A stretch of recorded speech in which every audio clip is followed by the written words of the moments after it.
Two of the better teams in the Big Ten get together at Camp Randall Stadium on Saturday. Wisconsin back in action for the first time since losing the Big Ten Western Division lead to Northwestern, taking on Indiana, hoping that Ohio State can't get on the field enough to qualify for a Big Ten championship themselves. We've got Tyler Hunt on the line from SB Nation's Bucky's Fifth Quarter. We would encourage you to please smash that like button, subscribe here to Mark Rogers TV, the voice of college football as well. Hey, Tyler, how you doing?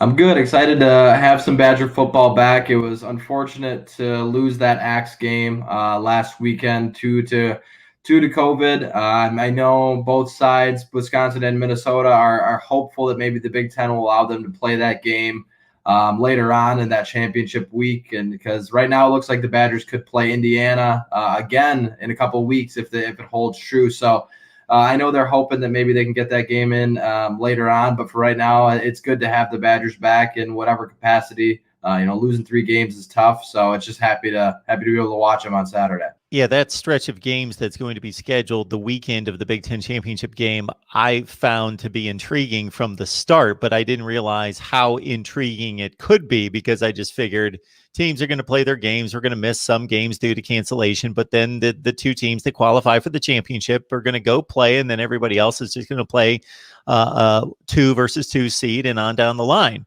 However, you bring up some interesting factors involved there because before you brought up the Minnesota cancellation, sure, Minnesota-Wisconsin would love to play and renew their rivalry, one of the greatest in the nation. On the other hand, the way things stack up for Ohio State, Michigan right now having some COVID issues. They've shut down their facilities at least for a couple days. Ohio State had those same issues last week. They're scheduled to play Michigan State this week.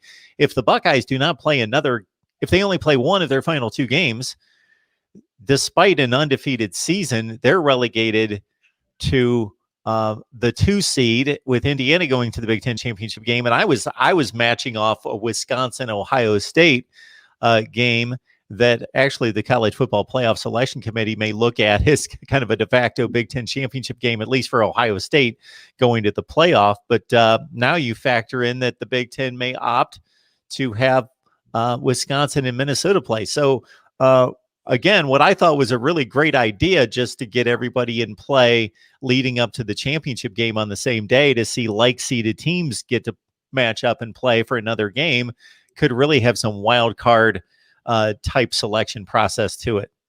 Yeah, it depends on the flexibility. I would love to see, if it's Wisconsin, Ohio State, those 2 teams are, despite Wisconsin losing the last however many games against them, it's always fun to see them play.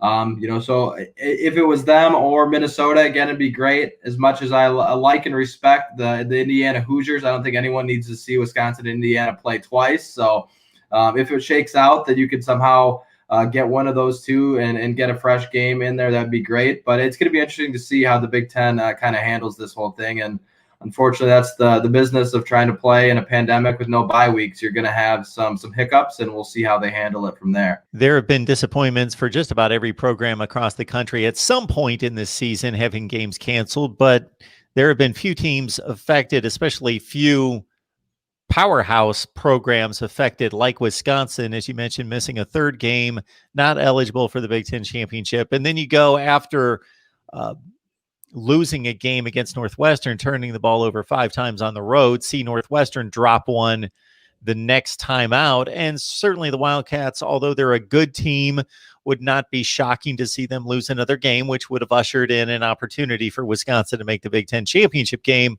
So there's got to be a bittersweet taste to getting back out onto the field. Yeah, it was definitely tough to see Northwestern drop that game because you think, maybe they're a team that could drop another one. I personally, I felt like Wisconsin was the better team going into that Northwestern game. They just made, way too many self-inflicted wounds, 5 turnovers. You can't, give a team an offense like that, that many opportunities, and you got to score the football if you're not turning it over. So that was unfortunate to see.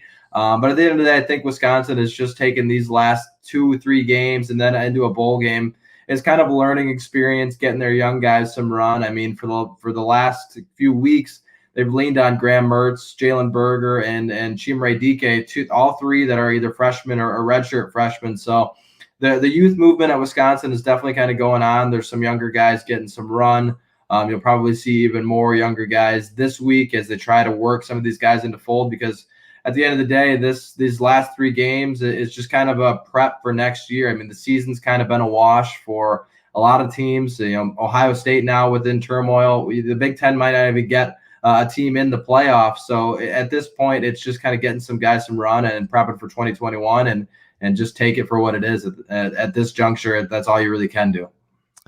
I've got to feel as though there are a number of people, and actually some people in some fairly high places with some authority, that also think that Wisconsin was better than Northwestern. When you look at the college football rankings and see that in the playoff selection committee rankings, that Northwestern was ranked number 8 before they lost to Michigan State at 5-0, and Wisconsin was still 16th within 8 spots at only 2-1. That they probably had that perception as well, despite the final score 17-7 in Evanston. So now you got a game against Indiana. And before we dive into the Hoosiers, wanted to mention, as you started to talk about players that will get into the mix, there's going to be more room in the defensive backfield without Rashad Wildgoose, who's logged a ton of starts at Wisconsin, who's opted to focus on the NFL. Yeah, it was kind of a surprise move. It's been a really solid corner when he's been out there for Wisconsin. Been banged up a little bit this year, and with the cancellations and everything, he just felt that it was time for him to focus on the next level. I know he's got a lot of strong coaching under Jim Leonhard. He's the defensive coordinator, and it was, of course, the defensive back in the NFL. So he really focuses on their position. So we wish him the best of luck, but it's going to give some opportunity for some other guys to get in there. Wild Goose was primarily the Badgers' slot corner. They had 2 starters on the outside in Faion Hicks and Caesar Williams, but Wild Goose was kind of your third, interior corner that way. So Samar Melvin, Dante Burton, some younger guys are going to get some run. Some guys that have played a little bit, but are going to be called on a little bit more in that regard. So they're going to get a really strong test this week when you got Ty Freifogel and Watt Filer for Indiana. So these younger corners will definitely face a good test against the Hoosiers this weekend. Michael Penix had a tremendous start to his season. Not such a good game against Maryland, but they still won comfortably. Then it turned into a really bad day for Michael Penix as he stepped out of bounds awkwardly after avoiding a tackle pretty late in the game against Maryland.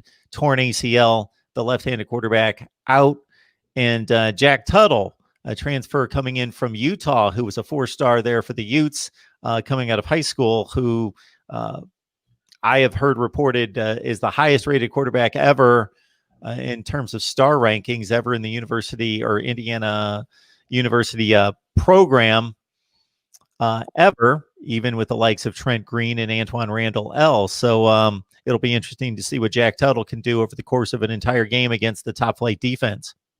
Yeah, it'll be interesting. I was really intrigued on how the Badgers would match up with Michael Penix. He's a dynamic quarterback. Wisconsin always struggles with guys that can move around in the pocket and scramble. In the Big Ten West, for the most part, you're not going against a guy like a Michael Penix or a Justin Fields that can run and use their feet and hurt you in the read option, something that Wisconsin sometimes can struggle with. So Jack Tuttle, I know he's not got a lot of pass attempts. I believe when I was looking at some numbers, it was 15 or 16. Got a few last weekend. So not sure what he brings. Definitely a different dynamic than what Penix is. So it'll be interesting to see. But if he can get the ball to those receivers like Penix was able to do, I think the Indiana offense will be just fine. And will really be a good test for this Badger. This defense. They've faced some okay offenses, but nothing quite like Indiana. I mean, you look at the wins, Illinois and Michigan. At that time, Michigan was considered an okay win. Now you look at it and you probably aren't that impressed by it. Illinois, same thing. And then, of course, the Northwestern loss. So this will be by far and away the best offense they've faced. Jack Tuttle or Michael Penix, whoever's out there for them, I think this will be far and away the best test that this Badger defense has had. Yeah, of course, they gave Ohio State fits with 491 yards passing in Columbus, coming back from 35-7 down to only lose that one 42-35. I'm thinking that Ohio State, Purdue, and Indiana have the 3 best wide receiver cores in the Big Ten. So Indiana certainly prolific on the outside. Should be an interesting matchup. Two of the top teams in the Big Ten getting together. So Tyler, as we look at this Wisconsin team, and again, hopefully they get to play 2 to 3 games to finish out the season here, and then we'll see what the bowl situation is as that remains in flux as well. And maybe they finish 6-1 or 7-1 and a top 10 or 15 finish. But looking ahead to 2021 without a championship to play for, you'd mentioned some of those younger players that may cycle in. Are there any particular players, offense or defense, that you're excited to see more of? Yeah, I mean, I think I'm really excited to see Jalen Berger at tailback. I think right now you're seeing a lot of run of him. He's averaging like 6 yards a carry. I think he's by far and away the best back that Wisconsin has. They've worked in guys like Nakia Watson and Garrett Groshek that have been with the program for a while now, but they just aren't as explosive and dynamic as Berger is right now. And as he puts on more weight and gets more experienced, I think he'll be a really solid back for Wisconsin and kind of that next in line of good backs. You know, Jonathan, it was Melvin Gordon to Jonathan Taylor. I think Jalen Berger is going to be your next one. So I'm interested to see how many carries he gets this weekend. Of course, everyone knows about Graham Mertz, so he'll get plenty of run. But on defense, outside linebacker Nick Herbig, a true freshman from Hawaii, has played well beyond his years. He's a true freshman and really playing like an upperclassman. I'm interested to see how many snaps he get. He's been a starter the 3 games they've played and played better kind of each week. Wisconsin struggled to get to the quarterback. He's been one guy that has got some hurries. So I think the youth movement has really been strong so far. They've got a lot of guys that they've worked into the fold. And I think that's what you have to do with this season and working towards next year. If you can get your running back of the future plenty of carries, your quarterback of the future plenty of carries, and work some of these defensive guys in, I think it'll set you up nicely for 2021. Berger, 30 rushing attempts this year at 6 yards per pop with a touchdown, and Herbig, 9 tackles with a sack and a pass defensed for the Wisconsin Badgers. Taking on Indiana should be a interesting one. 2 of the top teams in the Big Ten getting it on at Camp Randall. Tyler, we appreciate you stopping by. We would invite everyone to head on over to Bucky's Fifth Quarter to take on Wisconsin, not just, of course, football, but the basketball team underway here pretty soon.